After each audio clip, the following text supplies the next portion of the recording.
Is Netflix tying down Benioff and Weiss to a $250 million deal proof that they're in trouble? I think it is. I'm going to make the case that it is, and we'll get into free cash flow. We'll talk about Star Wars.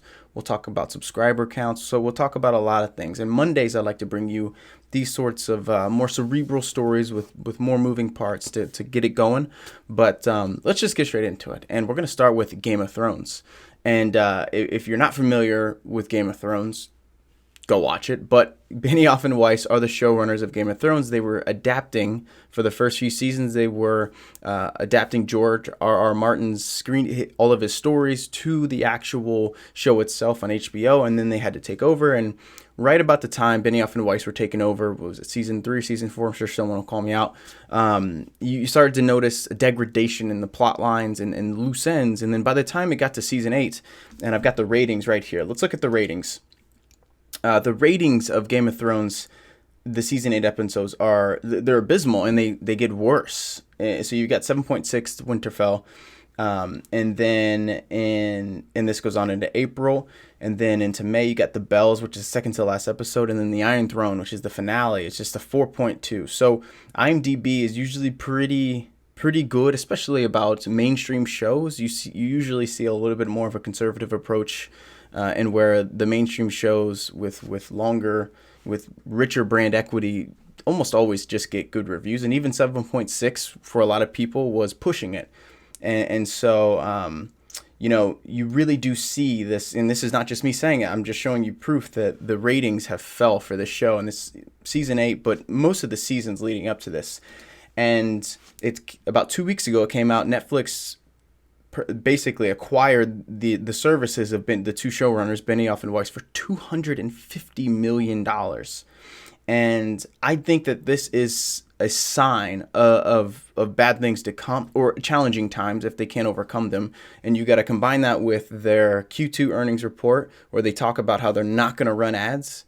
And I also think there's a very popular survey that was run, and I've got the story here as well, talking about if Netflix were to actually add advertisements, they would lose about 25% of their subscribers. So their subscriber count for the most recent quarter was already pretty terrible in terms of their subscriber growth. I'm sorry, it wasn't pacing with what they were typically doing, and so we're going to get into some of that. But the initial story is that Benioff and Weiss, also, all at the same time that all this is occurring, it came out that they, and the rumor was that, I guess more of the conspiracy, they rushed through season 8 was to focus on Star Wars because they have a huge deal with the Star Wars trilogy. Now, again, at the time, that's what was reported, and it's coming out over the last, 48 hours over the weekend. It's turning out that there have been in the Benioff and Weiss camp, as well as the Disney camp, that they're actually scaling back a little bit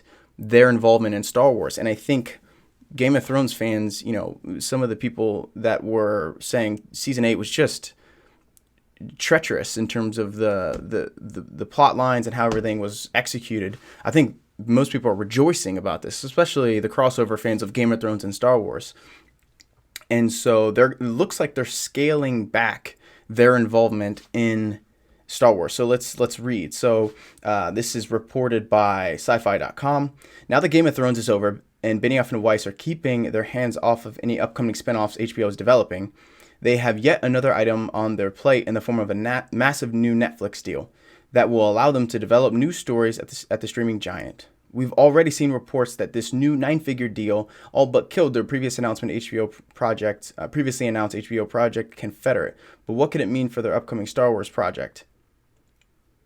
And it goes on to talk about how, they reference that show Confederate, and the show Confederate it was a little bit more controversial in terms of its content, but I think it would have been an interesting story to tell in this day and age in terms of the political environment. But they've already had one of their deals killed, and a lot of people are saying this is happening because of just the horrible performance of the season 8, which is ironic because most people think they rushed season 8 to get to Star Wars. So I think this is the first sign that Netflix is really reaching. And you got to remember, Star Wars is owned by Disney. And so now again, I told you this is going to be a lot of moving parts. I'm trying to keep it eloquent and not convoluted. The other thing to consider is Disney is launching a streaming service. So when we look at the streaming service, this is reported by TechCrunch, and I'm just going to read off what they have here. So Disney's upcoming streaming service, and this is launched, I believe, in November, so middle of November, right before Thanksgiving, I believe. Disney's new upcoming service will be available at $12.99 a month, bundled with ESPN and ad-supported Hulu. So you've got Disney, ESPN Plus, and you've got ad-support Hulu. So that means, because you got to remember that Disney purchased, so Disney owns ESPN because they bought Fox. So which also has a controlling stake in Hulu. So Disney has their hands as a controlling stake in Hulu. They own ESPN and Fox, and they also own Star Wars. And if I'm not mistaken, they own the 1976. They own the rights to the. Is it A New Hope?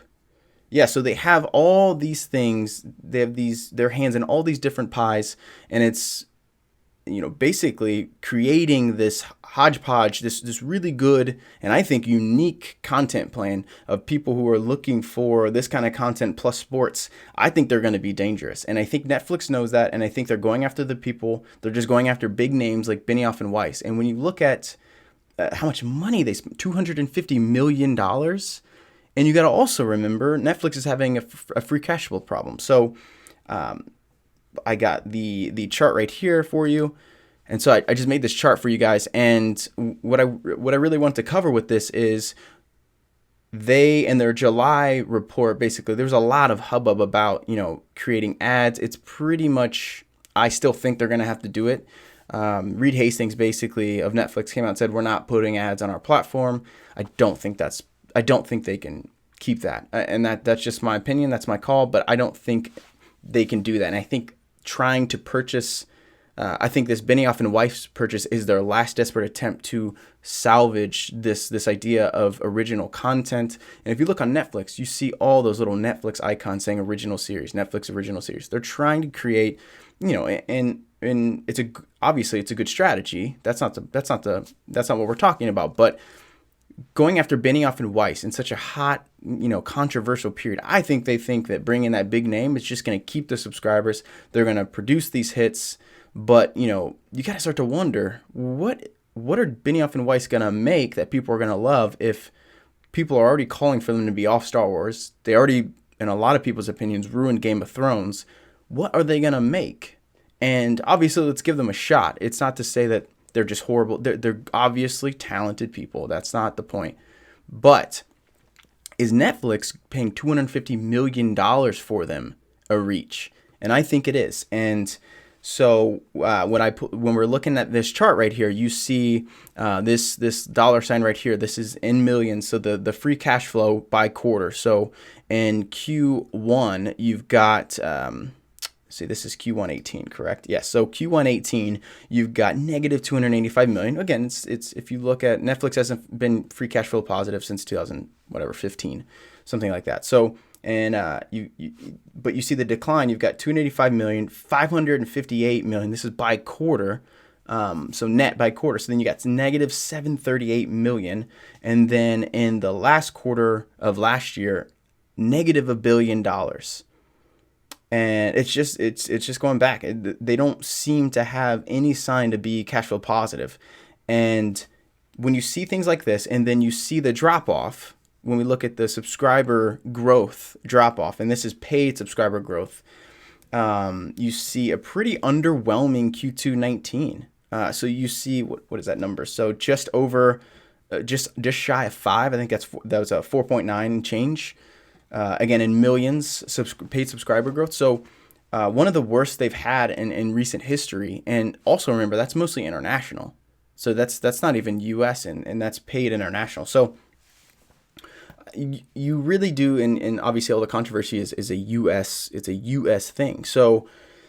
I really do think that Netflix going after Benioff and Weiss for $250 million. And then it also turns out that Star Wars is scaling back. It looks like, it's all things reported, they're scaling back their involvement in the creation of the trilogy. And there's a couple conflicting reports, but what I can pretty confidently say is that they're going to be it looks like they're going to just have a pretty heavy part in one of the movies, but not all three. And like I said, I think this is a lot to do with how poorly Game of Thrones went. And, now that they've just launched their Netflix deal, is this Disney kind of, for Star Wars kind of letting them off the hook? And I think it might be. I think the reaction from the Star Wars base, is actually making a difference.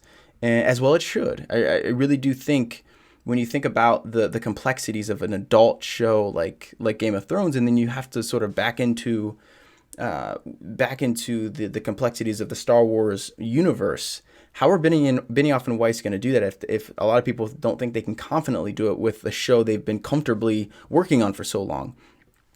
And so that's really what's happening right now. And I think as it unfolds, what will be fascinating is if they basically just walk off, not totally off the Star Wars project, but Lucasfilm still has some say in the creative direction of Star Wars. So I think Disney cares a great deal about how HBO season 8 went, and I think if their plan was to rush through it to get to the Star Wars project, that was a massive mistake, and we're seeing that this is all unfolding and breaking and developing. So watch in recent news. A lot of people will start putting this news out probably in tomorrow or today.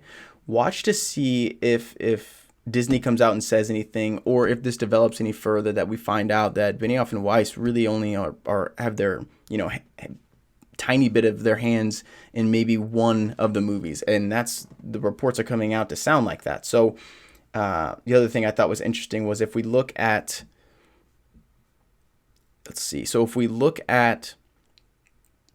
the stock just before the actual, which was in July, so it would have been Q2 earnings call, when you saw that subscriber growth that I just showed here up on the screen of 3.9, just not very good in terms of the growth, and especially U.S. growth.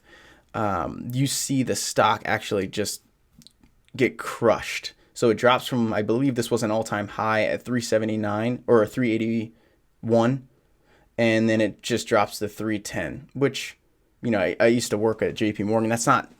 That's pretty much baked into the pie. I think people knew that was coming, but that's obviously a very steep drop off. So you're looking at double-digit % drops in just a few days. So they still haven't fully recovered, and I think people are a little bit nervous about it.